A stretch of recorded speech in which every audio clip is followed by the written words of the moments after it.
Let's talk about September 11th. And much has already been written about this, but I remember you and I had talked on the anniversary about the evacuation, the day that you were whisked away to a secret bunker, you and the other leaders, cut off from the rest of the Senate, which was members were milling around the streets trying to figure out how to operate the legislative branch, and you were in this bunker together with some of the leaders.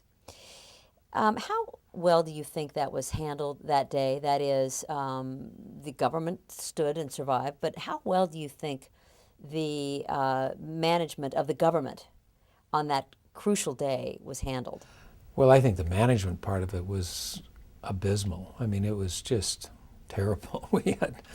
There were so many things. I mean, I think at the end of the day, the fact that we, in spite of all the managerial issues, came together and responded, proved that you don't really need necessarily all the pieces to fit to be able to make it all work anyway. But it was an abysmal day. Nobody, we were all taken out of the Capitol, and the very first place we went was the top floor of the police headquarters, so just a block or so away. And we were all in one room together, and I remember literally standing in line behind the other leaders, single file, as we were all trying to use the one hard line that worked to call our families. And somebody felt that we'd be more secure if we pulled the shades down. So we pulled the shades down, and it almost felt claustrophobic in there. You know, we were all standing, not knowing what to do. So what do politicians do when they don't know what to do? Or we put a statement out saying we're all fine and we're defiant, and so then we didn't know. There was a lot of difference of opinion on where to go. So some went out to Andrews Air Force Base. I actually went over to a staff office, a consultant office of ours, and then it was decided after that we would maybe go to this secret undisclosed location. And I thought it was kind of funny because we were being helicoptered off the front lawn of the Capitol. There were a SWAT team circle with the helicopter lifting away. And just as we were lifting off, somebody asked if we could swing by and pick up Trent Lott out at Andrews Air Force Base. And I thought, this is bizarre. We're carpooling to this secret undisclosed location. And so we picked up Trent and another staff person, and flew over the Pentagon and saw the damage there. But it was but we got there and we still didn't know for sure what to do. And so we talked about what we ought to do, and then decided to come back and make that defiant statement on the Capitol steps that night, where we broke into a song and held hands and came back into work the next day. Did you have any contact with President Bush during all of this? No, we didn't. We had contact with Vice President Cheney, but not with President Bush. Was that of concern to you at the time? It was. We were unclear as to the whereabouts of President Bush. In fact, we were told conflicting stories about where he was, and it appeared to us for a while that nobody knew where he was. But we did talk with Vice President Cheney a couple of times, and with other government officials who were sharing what they knew about what was going on. So you mentioned the moments after, the days after this event, where he rose to really bring the country together and made a speech to the joint session of Congress, and there's a famous moment where the two of you hugged. How were you, the two of you, do you think, feeling about each other right then and thereafter? What was the dynamic of your relationship right then? Well, I think it was, we were thrown into something neither of us anticipated. We had not had a difficult relationship prior to that, but it wasn't close. I mean, after the dinner that I had had with him, things started to unravel relationship-wise, and of course this threw us back into a situation. I had encouraged the president to have weekly meetings with the leadership, taking a chapter out of Dwight Eisenhower, who met with Lyndon Johnson and Sam Rayburn every week. And I felt that it was important that if you're going to have a good relationship, there had to be a lot of communication, because you can't relate if you can't communicate. And he chose, for whatever reason, not to do that until 9/11. And then on 9/11, I remember he called and he said, you know, you had made a good recommendation and I didn't follow up on it. I want to do that now. I want to meet every week, if not more frequently. And so we started meeting in his little office off the Oval Office, and at 7 o'clock for breakfast. And I think that began in part this cementing of a relationship in a very, very difficult time. We all were saying the same thing. We weren't Republicans or Democrats. We were Americans trying to respond to a crisis.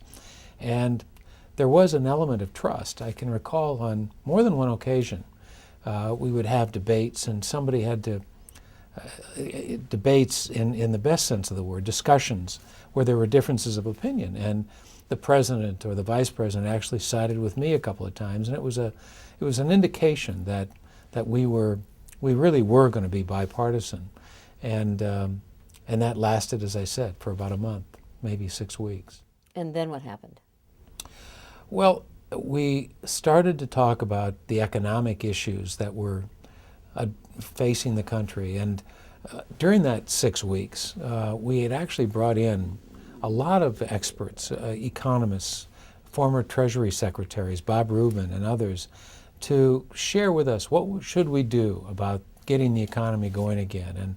And of course there were a lot of differences of opinion, but it was my hope that we could continue to work together as we had done with all the post 9/11 legislation. And I'll never forget, at one of these breakfasts, the president looked at the speaker, and almost simultaneously, when we were talking about how we were going to do the economic piece, they both said to me, after looking at each other, we're going to do this through what they call regular order. Well, regular order means running through the committees and cranking up it's shorthand for more partisan approaches to legislating. And it was going to be regular order. Well, regular order means you don't work things out. You fight about them all the way through the process, and that's exactly what happened. So, so now you're back to having partisan battles with each other, the Democrats and the Republicans, you and the president. There was a big debate over whether or not to establish a Department of Homeland Security. President Bush initially opposed it, wound up embracing it. There was legislation before the Senate, right before the November '02 elections. And the Democrats chose not to pass his bill, which would have weakened the rights of government employees in this department. That may well have opened the door to what has become a pretty successful strategy by Republicans of attacking Democrats for being weak on national security. So, two questions. Number one, do you see that debate as having opened that door? And number two, would you have done that differently if you could do that debate over again, over the Homeland Security bill? Well, it just seemed to us that the administration was using this legislation to really trample on the rights of people who work for their country in roles outside the military. It gave employers the right to fire on the spot without any opportunity to be defended or to appeal the decision.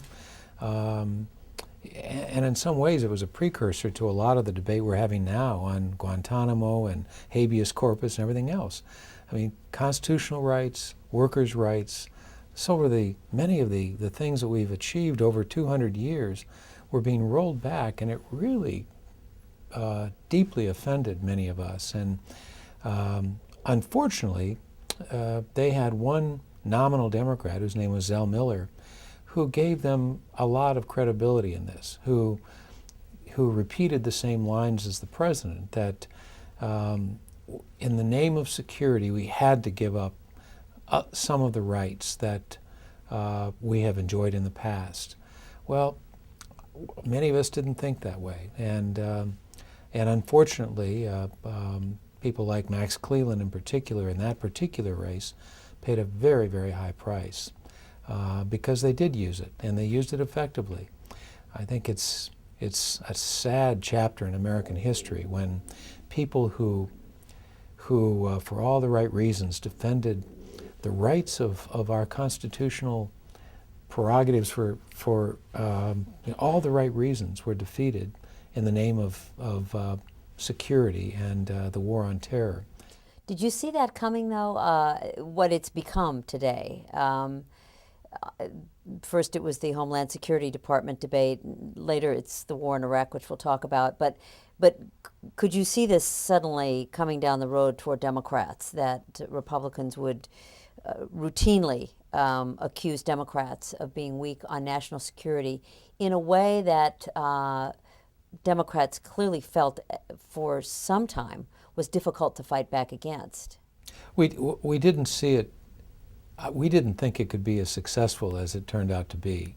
I mean, we could see it coming. We could, obviously they were doing it at the time, but we just felt that the American people were smarter than that, and that we'd be able to respond in an effective way to these ridiculous charges. But you take money and repetition and some credibility on the part of, that comes from one or two Democrats acknowledging the authenticity of the assertion, as Zell Miller did, and you've got the makings of a political disaster, and that's what happened.